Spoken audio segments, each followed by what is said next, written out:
I think if you want to stand out from the crowd as a salesperson, you need to get on board with this, because I don't think everyone's doing it at the moment. And I think if you take this different approach, you will shine in this industry, and you'll become, because we're going through this massive amount of change and it's happening so quickly, you'll be one of the subject matter experts in the future.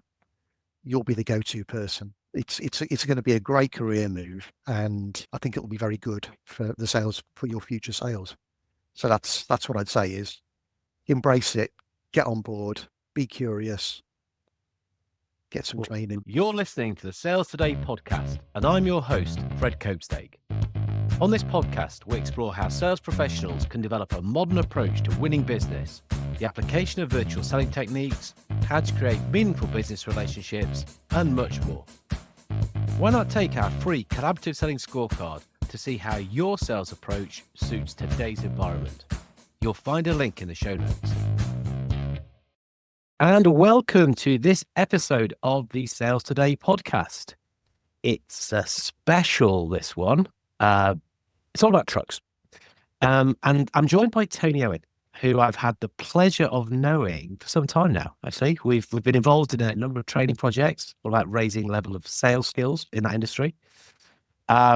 Increasingly important as manufacturer offers get ever similar. And for me, and I think for Tony as well, it's where the competitive advantage lies. A lot of manufacturers hate hearing this, but hey, that's where you are going to make a difference. And I thought it's really important to talk about this now, because with all industries, there are shifts. Change is inevitable, but there's some big stuff happening. So Tony, look, welcome first up. Thank you very much, Fred. Not good to meet you because we've met already, but good to see you again. Yeah, always a pleasure. Always a pleasure. Well, yeah, and to get stuck into this. Now we've had a couple of little conversations around it. And I thought let's get this stuff out there. Let's get some opinion shared. Let's see if we can do some things which are helping people in this world ultimately, because we both care about that. Yeah. So let's just get stuck straight in. Talk to me about some of the changes that are happening, because these seem to be ramping up. There's always change, but these seem to be getting pretty serious now. Talk to me about that. I think the industry is facing its biggest change since the move from steam to diesel. So we're talking about a massive industrial shift brought about by the need to become net zero. So as you know, countries all around the world signed up to the COP agreement, the COP26 agreement, which was mandating everything to be net zero by 2050. And the truck industry is seen as a large contributor to greenhouse gases. And we really need to step up to the plate. You could say we were part of the problem, and now with these massive changes that are coming about, we're going to be part of the solution. So I've worked for two of the major truck manufacturers who are a long way down this route. So Volvo trucks and Renault trucks, and they've actually been selling electric trucks since 2020. So and actually all the manufacturers now, so Scania, DAF, MEN, Iveco, Volvo and Renault, the European truck manufacturers are all have electric offerings right up to 44 ton. I've just listed the 6 European truck manufacturers. They're actually global truck manufacturers. They have to produce trucks that comply with legislation across all markets, and all markets are going this route. So this is a global agreement to hit net zero. I know, without getting too political, Trump has just pulled out of the Paris Climate Agreement, but actually, that's at federal level. But actually, on state level in the United States, it's still pressing ahead at lightning speed. So we actually don't see any slowdown in this. To use a trucking term, this juggernaut of change. Oh, I like it. I like that. The more puns we can have in, the better. But there's other words that you were saying there that sort of really struck me straight away. Legislation. It's not that this is a nice thing to do because we're sort of the good folk. It's like, yeah, we're going to be good folk, but we also have to. It's law. This change is happening. It's inevitable, and it is coming. And there's the other thing that you said, at lightning speed. So And law the that's lightning happening speed fast. is, you've put some numbers against that. So That's above 26 ton, you won't be able to buy a diesel truck after 2040. Manufacturers won't legally be able to produce them. Below 26 ton, at the moment, it's 2035. That might come down to 2030. That's under review at the moment. So it's coming really, really quickly. It's coming really quickly. Is it though? I mean, is it just something that we'll say that, but we'll nudge it out? The review will take it from 2035, not down, up. It's not going to happen. I can just crack on. I don't need to do anything about this. I mean, that's a really good point, and it's something I hear a lot from customers, and weirdly, dealers as well. Yeah, is this really going to happen? And I understand that. I understand why people would say that. First of all, they're super busy trying to earn a living out the truck industry, which is notoriously very difficult. And this is just one more massive problem they're going to have to face up to, but they don't necessarily want to do it yet. So I understand that mentality. But the issue is, it really is happening, and we can see things. I can give you a couple of sort of concrete examples of where there's a massive sea change.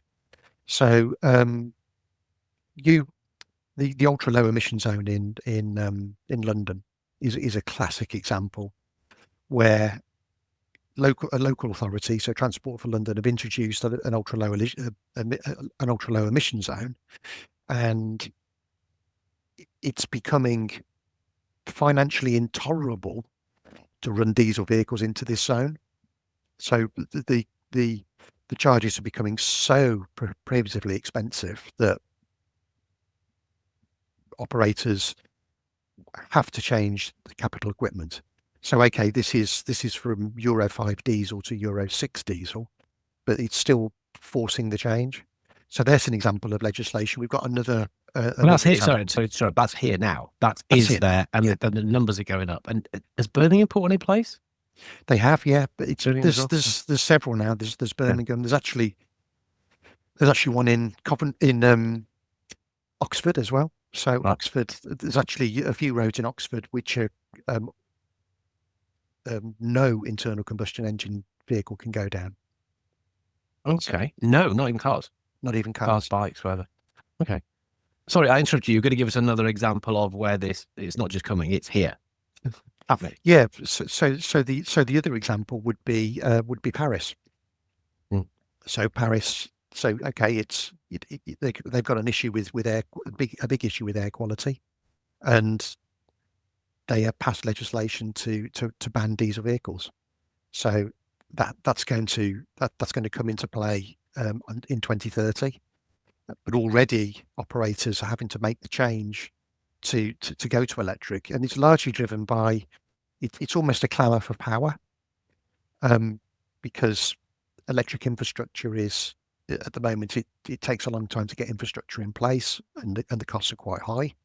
So if you want to operate a vehicle in Paris, you're having to jump early, because you know that you can't continue that business after 2030. So, there's lots and lots of electric vehicles in the Parisian sort of region, driven by that legislation. Because they had another thing, didn't they, a little while back? I might be wrong, actually, but it was something to do with registration plates. That you could only drive with odd and even, so people bought more cars. Okay, right, that did work. Let's just go really clear. No bloody engines. That's it. Yeah, and I know the odd and even number plate legislation. That's in a number of cities. It's quite popular. It's quite a popular thing in Germany as well. Yeah. Which again, I mean, I've just mentioned Germany. They're leading the charge, really, to use another electric pun. Oh, this is great. I've got a little bingo card going on here. On electric trucks, and there's a great example for you YouTube lovers there. Look at Electric Trucker. So he's a German guy driving all around Germany in heavy electric trucks. Works for a firm that is, they've seen the light. I think they've got 30 electric trucks on the road now, and it just gives you some really good insight into how it works, and actually how easy it is as well.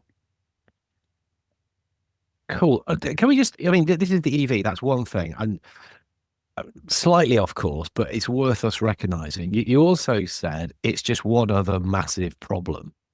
I mean, what are the other problems that somebody who's sat here and hopefully listening to this and going, yeah, what are they also dealing with? Just put that on the table.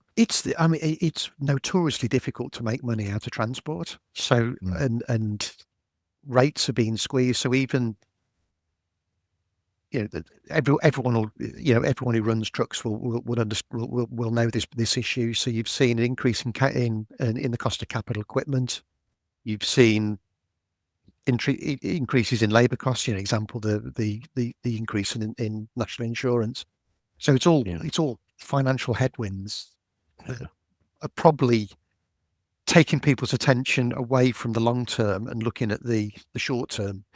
Crikey, I'm just about to go and buy my new truck, and it's 20 or 30,000 pounds more expensive than when I bought one 5 years ago. And that's largely driven by two things. That's inflation, but also the relentless introduction of ever tightening emission standards, which means the trucks become more complicated, more expensive to build. Yeah. So we just talked diesel there. Yeah. So I'm looking short. So I'm looking this week, this month, this year, and that stops me potentially looking that bit further. And then, 2029 next year, I've not had time to plan for this. Well, you did have time, but I was kind of so down in the weeds that I didn't. Yeah. And I would say that's a fairly common. It would be the norm within the transport industry. Operators.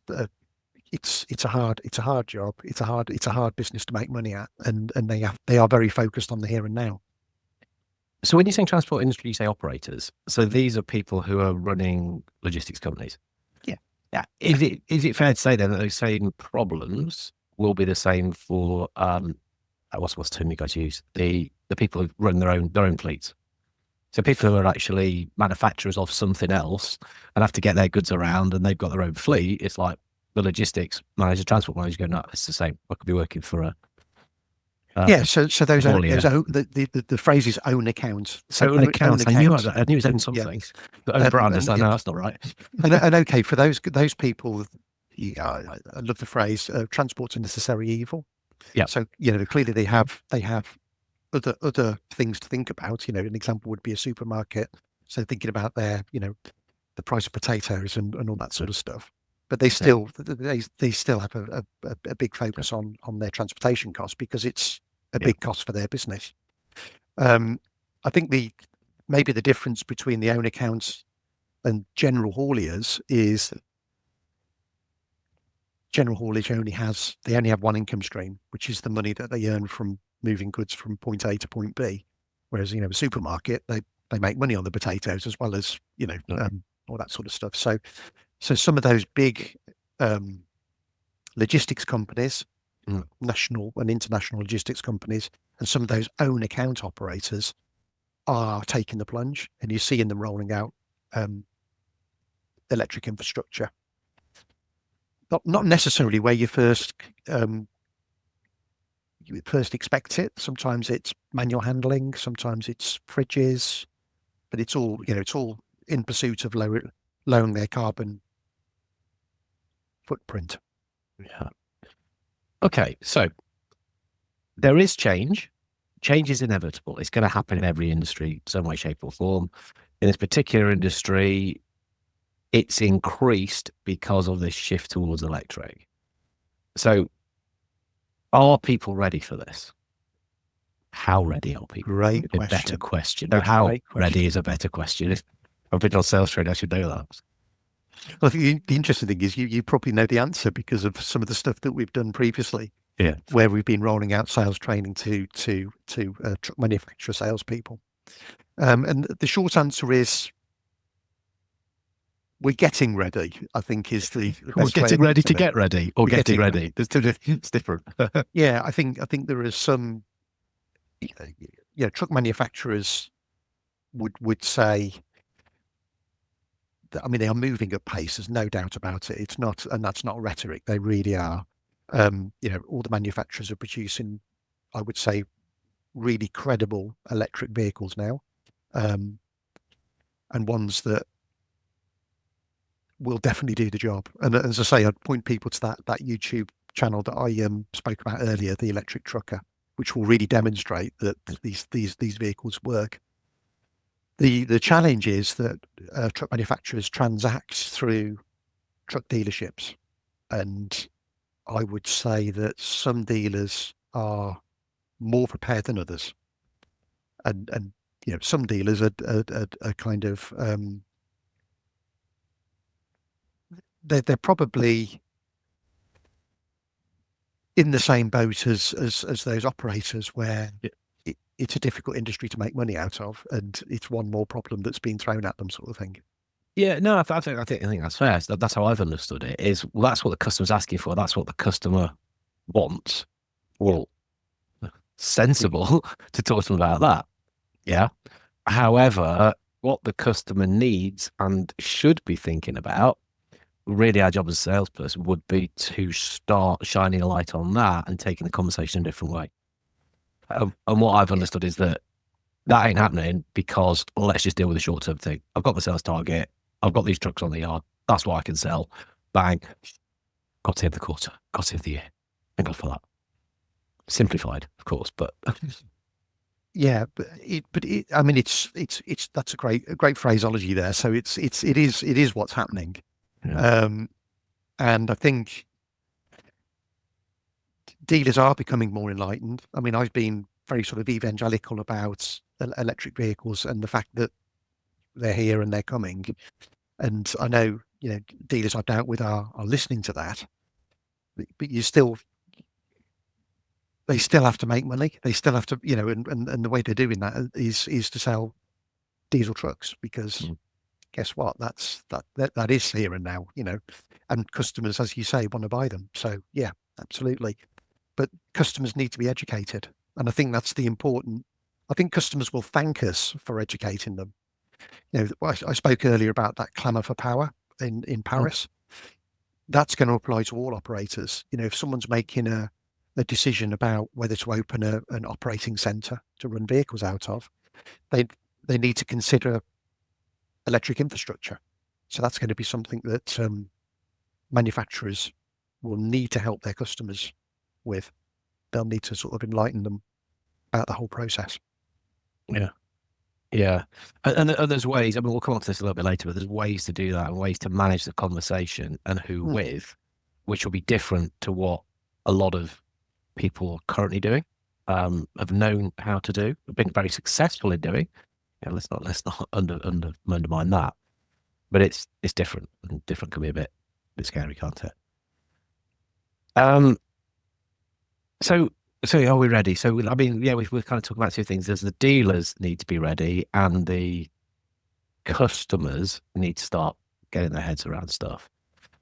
So, but let's really just double check. The manufacturers are ready. You said they're credible. Most people have got now a credible offer, does the job. And by credible means not just, oh yeah, we can tick the box and say we've got an EV option. It's no, it can do a decent logistics job under the criteria, the parameters that you would be looking for in the way in which you operate. It fills the task. It does the job. It does the job. I'd say, anything below 26 ton, you could electrify today. If it's a back to base operation, it'll do the job.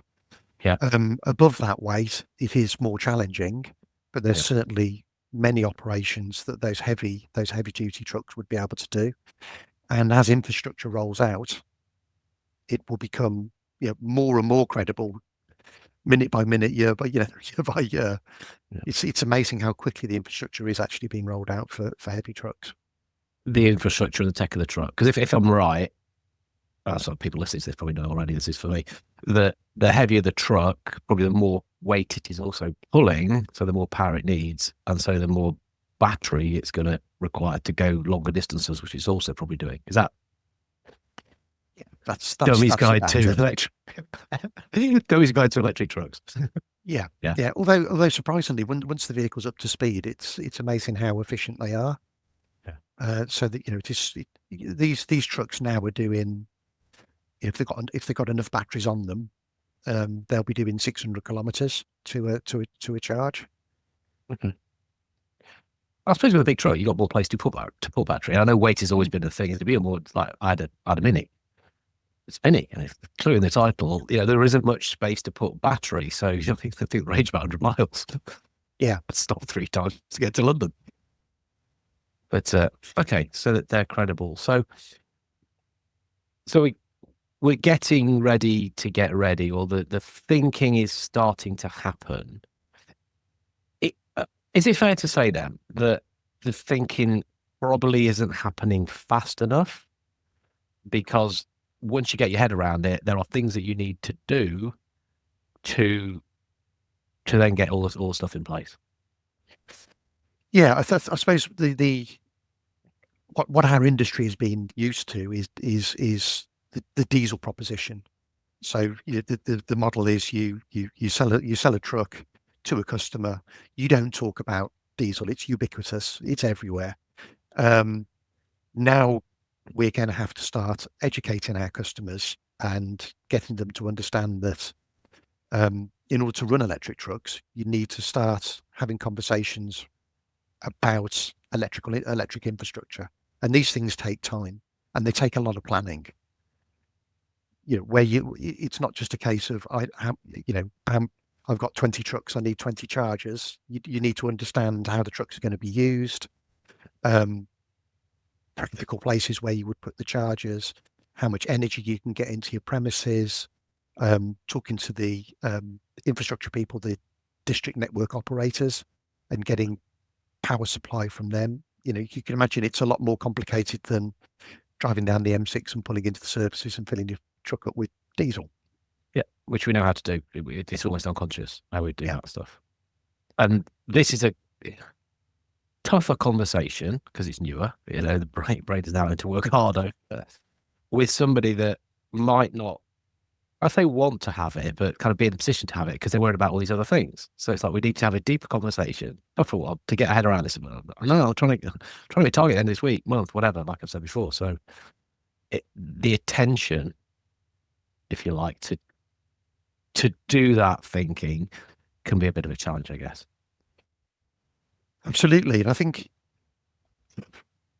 if I roll back to 2020, it would have been legitimate for a customer to say, do you know what, I'll wait. I've got another round of truck purchases to think about. I'll wait 5 years, and my next lot of purchases will be diesel. We're now in 2025, and we are now at that point where realistically customers are going to have to seriously consider an electric vehicle as their next purchase, because we're fast approaching the time where potentially they won't be able to bring diesel vehicles into major cities. So I use the ULED example. Yeah. That's coming thick and fast in cities all over this country and across Europe. So if you're going to future-proof your business, you're going to have to seriously consider electric vehicles. And I'd say that time has now arrived. And if you don't act soon, we'll start to be getting to too late. Yeah. And that it's a bit scary. We can use that as not scare tactics and all that sort of thing. But what's the expression? The winter is coming. It is. There is this time, there is this the tipping point, or whatever you want to call it, where that happened. Okay. So when we talk about these changes, people will often go challenge, and then challenge can be interpreted into pain, problem, hassle. Other folk are wired differently, aren't they? And it's like challenge. Oh, opportunity, possibility, potential. Are there challengers, and by that I mean kind of new players, disruptors, people are looking at this and going, oh goody, we've not been able to get into this market, or it's not been interesting to us, but suddenly, oh wow, people who have to do something in 5 years' time. Is that going on? Are we seeing any of that? Certainly is, yeah. It is already. Okay. Yeah. So you can see, certainly in the bus market, we've got the We've got new players, like Chinese players that are coming to Europe and the UK. Yeah. And I'm sure that will happen in the truck market as well. It's already happened in the car market. Yeah. And it is a big opportunity for these manufacturers. So yeah, we can definitely see that. I also see it as a big opportunity for operators, because you'll have a lot of companies have signed up to net zero. They need to show progress to reducing their CO2.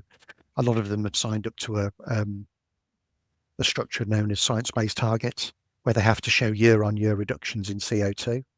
And a great way of reducing CO2 is to decarbonise your transport operation.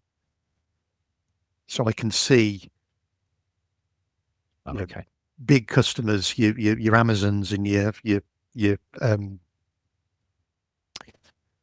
supermarkets and things like that, actually talking to their 3PL providers, their third-party logistics providers, and saying you need to decarbonise your transportation, and it'll be a contractual agreement. It won't be it won't be anything else, and those people will be forced to go electric.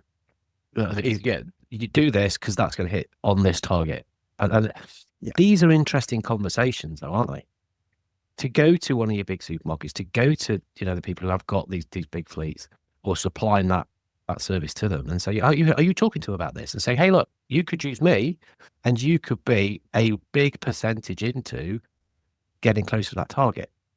Or are we talking about how comfy the seats are and driver retention? And I mean, look, stuff that is important, yes, because we'll always have to talk about some of these things, but there is a big thing here that we can open the door and start talking to people who can make stuff happen. Yeah, I mean, you use the word disruptor. There are examples in Europe of fleets that have switched wholesale to electric, and are using that to win business. So that's and it is a great conversation to have, isn't it? I think you use the example pain point. So this is becoming a pain point for those big international companies. They need to show this they're making progress, and this is a great solution for them. So I can see lots and lots of operators, lots of light bulbs going off, if we use another electric pun. We can't get it there. I've nearly got a line. Thinking, yes, this is a great way of increasing business, but also probably increasing margin, because I would suspect that's it's not even I suspect, there is a financial gain to reducing carbon. I'm kind of thinking about, so what are we going to do about this? What can somebody who's listening to this go, okay, right, I'm kind of on board with this, I'm a dealer, and it sounds interesting, maybe I should dip my toe, or maybe I should crank up my attention to this. What are some of the things that people can start to do? Well, I've immediately got something in mind around the conversations, but I'll ask you first. Well, it's certainly increasing. There's the low-hanging fruit. There's the competencies, so it's training. We would say that, wouldn't we? We're in training. Well, obviously. But it's certainly... We'll finish on that as well. But it's really important that people furnish themselves with the right information. You get lots of disinformation out there, and you'll get, which affects opinion. So we need, we need a united front, as it were, just making sure that we're giving the right information to our customers. So if the customer comes in and says, I'm waiting for hydrogen, we need to be able to have the discussion with that customer about why that's probably not going to be the right solution for them. Then it'll be down to cost and practicality and all that sort of stuff. Electric is, in many instances, a far, far better solution, even for heavy trucks.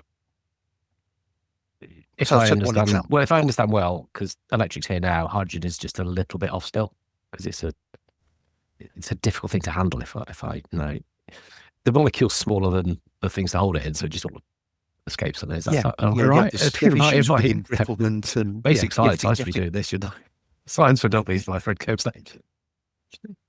Yeah, you have issues. It runs off the tank. It runs out the tank. It does do that. Yeah, it's you fill it up and it essentially it goes. Yeah. So there's challenges there, and even hydrogen fuel cell trucks are still battery electric trucks. They'll just have a hydrogen tank on them, and they will come, but I think they will be for true international long haul. It won't be for the majority of stuff on this small island would be easily serviced on electric vehicles. Yeah. So there's technical knowledge that people need. Yeah. I'd say there's sales knowledge that people need and how to have the conversations. Because when you were talking about the sort of the supermarkets, the target customers, who these have big fleets, don't they? Yeah, 1,000 trucks. Yeah. The conversations at a senior level, because the thing that the person being affected is the senior person, the guy who's going to have to bear the brunt of not hitting carbon targets is probably got C in the title. That's the person to knock on the door and say, hey, we can help with this stuff. And they don't want to get into all the technical things. But can you? Yeah, because it's like this. Okay, brilliant. Well, let me introduce you to my team. We're going to look at this sort of thing. Again, hugely simplified. But if you know how to keep the sort of start those conversations, you can get earlier in the buying process to start talking to the right people to then get into the technical discussions later. I'd say that's a massive opportunity for somebody who wants to start getting in with big people quicker. I think, well, I'd be right in saying all PLCs now have a director of sustainability. So that would be someone we should be engaging as an industry with wholesale. You know, that should be your the first place that you go to. And actually, even medium-sized organisations, anyone who has to do environmental reporting, will have someone in their management team that would be very interested in how to reduce CO2. Yeah. Well, I'm seeing C-suite, chief sustainability officers, you know, up there with chief artificial intelligence officers and chief data something. I mean, it's these new C-suite titles which are now so important. That person would be highly interested, particularly if they've got a ton of trucks and they have to move a load of things around. So, I mean, even CMO, chief marketing officer. I mean, you see these trucks, don't you, with stuff. So yeah, we are carbon zero, right? Okay, can we shout about that? Yeah, oh, awesome. Well, you get my vote. I'll push this. I'm on your side. So as a sales skill, going back in the process, going higher, understanding how the decision-making units work, and it's not just somebody now who is technically speccing a truck to do a route or a weight or whatever. That's a different sales skill. But training can help with that. It certainly is a new set of skills. Yeah, it's certainly a new set of skills, and it's sort of taking those blinkers off and opening up those to those new ways of getting into a business. Yeah, the message that person cares about, which is like this to carbon reduction. But how do you do it? I don't really care.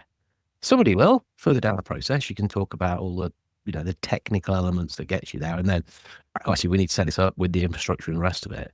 But opening the door and getting in early, and that's what the instructors will probably do. They think like that, and they know how to do it. Yeah. So again, I don't mean to be too scary, but it is a bit of a kind of a warning, isn't it? That if you're not thinking like this, if you're not doing this, others are, and you'll get left behind. Because when you're now chasing to try to get in, they're in there, they've got the reputation for it, they know how to do it, and they're in a way better place. My fear is that there are a lot of truck sales guys out there who will be. They'll be thinking they're doing the right thing by their customer, talking about diesel and diesel only, and all of a sudden, the customer will have bought electric trucks, and it'll be a complete sideswipe for those truck salespeople. It'll be and to have those conversations with the customer afterwards to say, oh, we do electric trucks as well, Well, that's way too late. They should have been there doing the education. You never mentioned it. This other guy came in, showed me these reasons. That's why I'm now spending twice as much on a truck. Is that still about right? That an electric truck, if you just do sticker prices, like bloody hell, that's expensive. Yeah. Yes and no, actually, because you shouldn't just be looking at sticker price anyway. But so they think they're doing the right thing for themselves.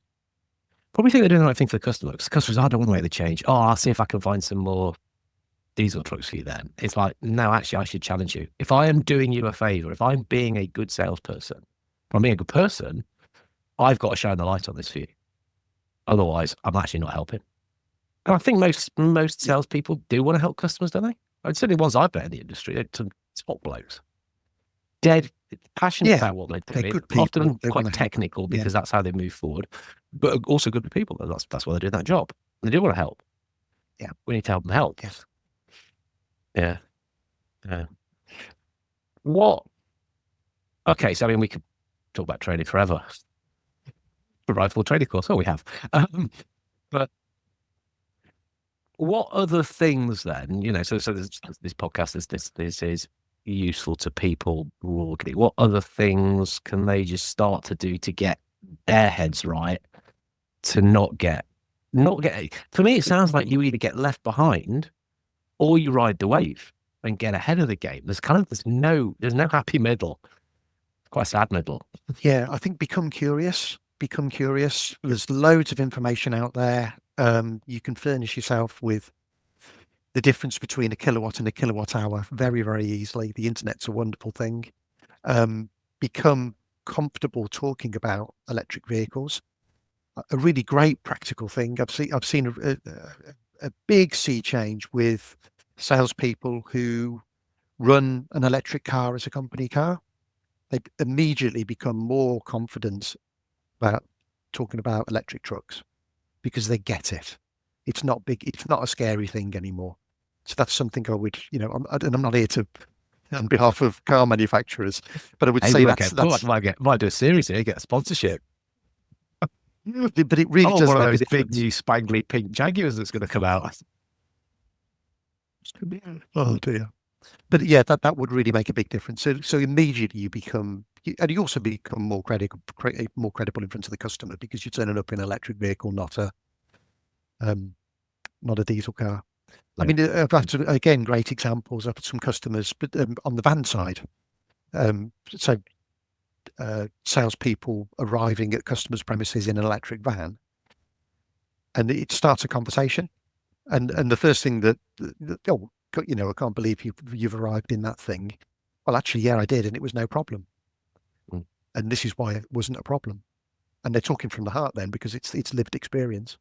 So I think that's really important. But I'd say the first thing I'd go back to my initial bit is be curious. Furnish yourself with the information. It's coming anyway, so you might as well get on board and get ready for it. Yeah, and get some training. Of course. This has been really interesting. So curious, training. I mean, you're a good chap to talk to about both of these, aren't you? I could talk about training. Yes, absolutely. Understand how to, but if you're kind of curious just around some of these things, I think people could benefit because again, I know you really do care about this stuff. So how can people get in touch with you if they just want to kick this stuff around a little bit or kind of nudging in the right direction? What's the best place to get you? Yeah, I think we'll put some contact details up. I think that's the way to do it. So I'll pop them into chat. So it'd probably be LinkedIn or email or whatever it is. So we'll put this into chat. But I know that you are selling your time for you. Well, not even selling it, using your time for you. No, but you certainly did that. So no, it's been really useful. Any kind of parting comments that you would sort of say as you wrap this up, so that you think, this is really important. I want to kind of leave on this message. I think if you want to stand out from the crowd as a salesperson, you need to get on board with this because I don't think everyone's doing it at the moment. And I think if you take this different approach, you will shine in this industry, and you'll become, because we're going through this massive amount of change and it's happening so quickly. You'll be one of the subject matter experts in the future. You'll be the go-to person. It's going to be a great career move, and I think it will be very good for the sales, for your future sales. So that's what I'd say is embrace it, get on board, be curious, get some training, get confident. Well, that's the end of the podcast, because that's what I was going to say. Absolutely, yeah, it was. No, it absolutely is. It's how you can stand out. What I've noticed in this industry, the people who are successful have a great reputation. Yeah, great reputation because they do good stuff with customers. Customers like them because they help them.